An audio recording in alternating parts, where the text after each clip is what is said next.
Unmanned combat aerial vehicles जो हैं वो वर्तमान में ग्राउंड सपोर्ट के लिए है और फ्यूचर में एयर कॉम्बैट असिस्टेंस के लिए यूज़ होंगे। तो इसका जो कॉन्सेप्ट है वो काफ़ी सिंपल था। हमारे पास यूएवीज थे जो कि कैपेबल थे ऊंचा उड़ने के लिए और काफ़ी लॉन्गर ड्यूरेशन के लिए फ्लाई करने के लिए। हमको बस इनको आर्म्ड करना था और साथ ही साथ टारगेट डेजिग्नेशन सिस्टम्स लगाने थे। जब इन दोनों चीज़ों को कंबाइन किया गया तो हमें जो चीज़ मिली वो था एक एयर सपोर्ट जो काफ़ी लंबे समय तक ग्राउंड ट्रूप्स पे निगरानी कर सकता था और उनकी रिक्वायरमेंट के अनुसार एयर सपोर्ट प्रोवाइड करा सकता था। मॉडर्न मिलिट्री ड्रोन्स की बात करें तो ये ब्रेन चाइल्ड हैं जॉन स्टुअर्ट फोस्टर जूनियर के, जो कि एक न्यूक्लियर फिजिसिस्ट और फॉर्मर हेड थे लॉरेंस लिवरमोर नेशनल लेबोरेटरी के। तो फोस्टर एक मॉडल एरोप्लेन हॉबिस्ट थे और 1971 में उनको ये आइडिया आया कि इस हॉबी को वेपन में कन्वर्ट किया जा सकता है। तो 1973 में उन्होंने प्लान ड्रॉ किया और डार्पा के साथ मिलकर 2 प्रोटोटाइप बनाए, प्रेयरी और कैलरा। इनमें जो इंजन लगा था वो मॉडिफाइड लॉन मोवर का इंजन था और ये कैपेबल था 2 घंटे फ्लाई करने के लिए और साथ ही साथ 13 किलोग्राम का लोड कैरी करने के लिए। तो शुरुआत यहाँ से हुई थी। ये है इसकी थोड़ी सी हिस्ट्री। उसके बाद इसका जो प्रैक्टिकल यूज़ हुआ था वो 1973 की योम किपुर वॉर में हुआ था, जहाँ पर इजराइल ने यूएस के unarmoured Ryan fire be target drones को इजिप्ट के ऊपर उड़ाया था और उन्हें फोर्स किया था अपनी एंटी एयरक्राफ्ट मिसाइल्स को उनके खिलाफ यूज़ करने के लिए। तो ये एक पूरी तरीके से सक्सेसफुल मिशन था जिसमें कोई भी पायलट को इंजरी नहीं हुई थी। तो इजराइल ने डेवलप किए थे बाद में स्काउट और पायनियर, जो कि रिप्रेजेंट करते हैं लाइटर और ग्लाइडर टाइप के मॉडल, जिनसे आज के ज़्यादातर यूएवीज प्रभावित हैं। तो इजराइल ने महारत हासिल कर ली थी यूएवीज में, चाहे वो रियल टाइम सर्विलियंस हो, इलेक्ट्रॉनिक वॉरफेयर हो या फिर उनको एज अ डिकॉय ही क्यों ना यूज़ करना हो। तो इस तरीके से हम मॉडर्न यूएवीज की तरफ बढ़े हैं। पर आज हम बात करेंगे उस यूकेएफ की जिसको इंडिया प्लान कर रहा है खरीदने के लिए। इसका नाम है जनरल एटॉमिक्स MQ-9 रीपर या फिर इसे प्रेडेटर बी भी बोल देते हैं। तो जो MQ-9 है वो बड़ा है, भारी है और ज़्यादा कैपेबल है पुराने MQ-1 मॉडल से, लेकिन इसे सेम ग्राउंड सिस्टम से कंट्रोल किया जा सकता है जिसे MQ-1 यूज़ करता था। तो रीपर में 950 शाफ्ट हॉर्स पावर का टर्बो प्रॉप इंजन है, वहीं पर जो प्रेडेटर है वो 115 हॉर्स पावर का पिस्टन इंजन यूज़ करता था।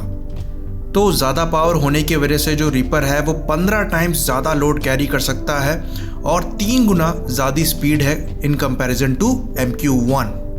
तो ये सेमी ऑटोनॉमस मोड में भी काम कर सकते हैं, पर इनको मॉनिटरिंग ज़रूरी होती है। साथ ही साथ इनको कंट्रोल किया जाता है एयर क्रू द्वारा, जो कि ग्राउंड कंट्रोल स्टेशंस में होते हैं, और जो इनका वेपन्स एम्प्लॉयमेंट है वो भी वहीं से कंट्रोल होता है। तो 2019 के हिसाब से जो एक प्रेडेटर बी का कॉस्ट है वो $15.9 मिलियन का है। तो एक MQ-9 के क्रू में पायलट आते हैं, सेंसर ऑपरेटर्स आते हैं, मिशन इंटेलिजेंस कोऑर्डिनेटर आता है और जो सिस्टम होता है वो कंसिस्ट करता है मल्टीपल एयरक्राफ्ट से, ground control station, communications equipments और मेंटेनेंस स्पेयर्स, साथ ही साथ आदमियों से।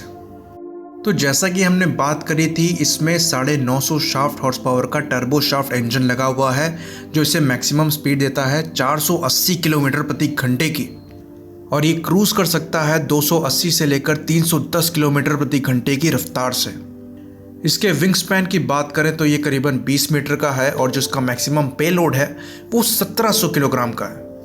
एंड्योरेंस की बात करें तो वो 30 घंटे की है, जब खाली इंटेलिजेंस और रिकॉग्निजेंस मिशन परफॉर्म कर रहा हो।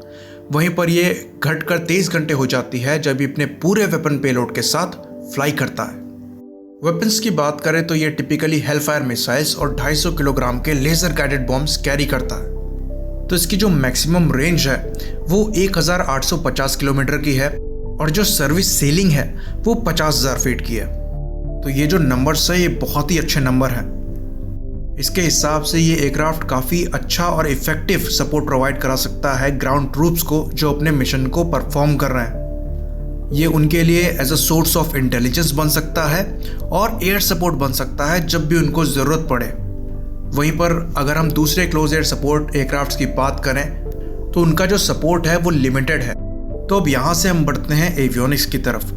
तो जो मेन सेंसर है MQ-9 का वो रेथियन का AN/AAS52 multi spectral targeting sensor sweet है, जिसमें एक कलर और monochrome day light TV camera, infrared और इमेज इंटेंसिफाइड टीवी, साथ ही साथ लेज़र रेंज फाइंडर, लेज़र डेजिग्नेटर दिया गया है टारगेट डेजिग्नेशन के लिए, जो कि लेज़र गाइडेड म्यूनिशंस को टारगेट डेजिग्नेशन प्रोवाइड कराता है। एयरक्राफ्ट में लिंक्स मल्टीमोड रेडार भी दिया गया है, जो कि सिंथेटिक अपर्चर रेडार मोड के साथ आता है और ये स्पॉटलाइट और स्ट्रिप मोड दोनों में ऑपरेट कर सकता है। और अगर इसके और फीचर की बात करें तो इसमें ground moving target indication system भी दिया है और साथ ही साथ maritime wide area search capability भी प्रोवाइड कराई गई है। अब बात करेंगे इसकी सबसे लेटेस्ट इम्प्रूवमेंट की, जिसको आर्गस IS कहते हैं, जहाँ पर आर्गस IS का मतलब है autonomous real time ground ubiquitous surveillance imaging system. तो इस चीज़ को 2014 में IOC मिली थी और इसने जो ड्रोन है उसका कवरेज एरिया बढ़ा दिया है और वो अब 100 किलोमीटर स्क्वायर का हो गया है। इस सिस्टम में 368 कैमरे लगे हुए हैं जो कि कैपेबल हैं 5 मिलियन पिक्सल कैप्चर करने के लिए इंडिविजुअली, और ये कुल मिलाकर 1.8 बिलियन पिक्सल्स फॉर्म करते हैं। वीडियो कैप्चरिंग की बात करें तो ये 12 फ्रेम्स पर सेकंड में रिकॉर्ड होता है और ये जो इन्फॉर्मेशन है ये कई टेराबाइट डेटा पर मिनट बनाती है। तो ये जो सिस्टम है वो काफ़ी अच्छी खासी डिटेल देता है किसी भी इमेज की, और कोई भी पर्टिकुलर एरिया में जूम किया जा सकता है कभी भी, और उसी समय पर जो वाइडर पिक्चर है उसको भी मेंटेन किया जा सकता है। इसका जो आर्टिफिशियल इंटेलिजेंस है वो कैपेबल है डिफरेंट मूविंग ऑब्जेक्ट्स को आइडेंटिफाई करने के लिए और उन पर ट्रैक मेंटेन करने के लिए।